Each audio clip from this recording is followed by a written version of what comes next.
It's No Skips, the show where we talk about albums where you put on your headphones, you hit play, and you don't skip any songs. Today, we are talking about Fall Out Boy's 2003 release, Take This to Your Grave. Now, if you know anything about Fall Out Boy, you will know that they did have an album come out before Take This to Your Grave, but the band disowns it. So for my purposes here, I am going to call this the first album by Fall Out Boy. All right, so I just want to make that very clear to my fellow Fall Out Boy fans who might say, there was something else there and you forgot about it.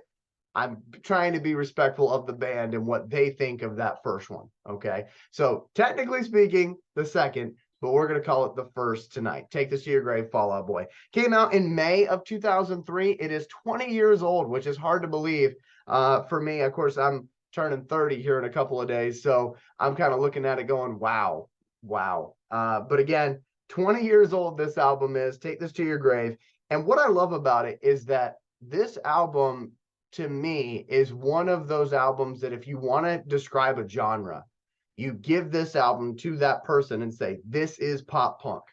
To me, I feel like that's something you would do, is say, okay, listen to Take This to Your Grave and you will understand what pop punk is. And some might also say, you hand this to somebody and say, this is what emo music is.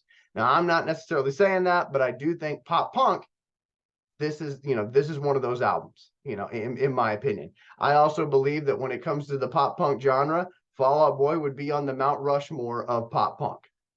The other slots, we'll talk about that at some point. But to me, Fall Out Boy has definitely earned that place because they are still significant years after they started, which, congratulations to them on that. They are my favorite band after all. So you will hear me talk more about other albums. But as far as this Take This to Your Grave album, they had 3 singles that came off of it.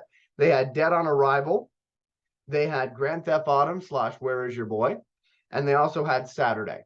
All 3 of those songs are songs they still play to this day. So that's how, impactful this album was for the band. I do want to mention, again, we call it No Skips because you don't skip any songs. There are so many other songs on this album. There's 13 total. Every single song is good enough for you to listen to, okay? Every single song is worth listening to at least once, maybe even 500 times like I did.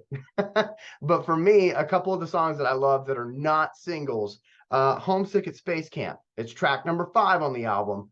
I love that song. I really, really do. Another one is Chicago Is So 2 Years Ago. Love that song as well. That is track number 7, by the way. But again, you can't go wrong with this album. Every single song on it is really, really good. And they also have a cover on this album of The Police's Roxanne, which is actually pretty good as well. But again, I really love this album. I can't believe it's 20 years old already. But I still think it holds up. It's 39 minutes and 24 seconds long.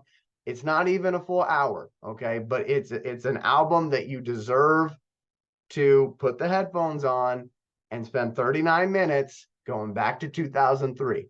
You will not regret it, okay? So if you choose to take that challenge and listen to the whole album front to back, not skipping a song, you let me know. And you let me know if you skipped any songs in the comments below.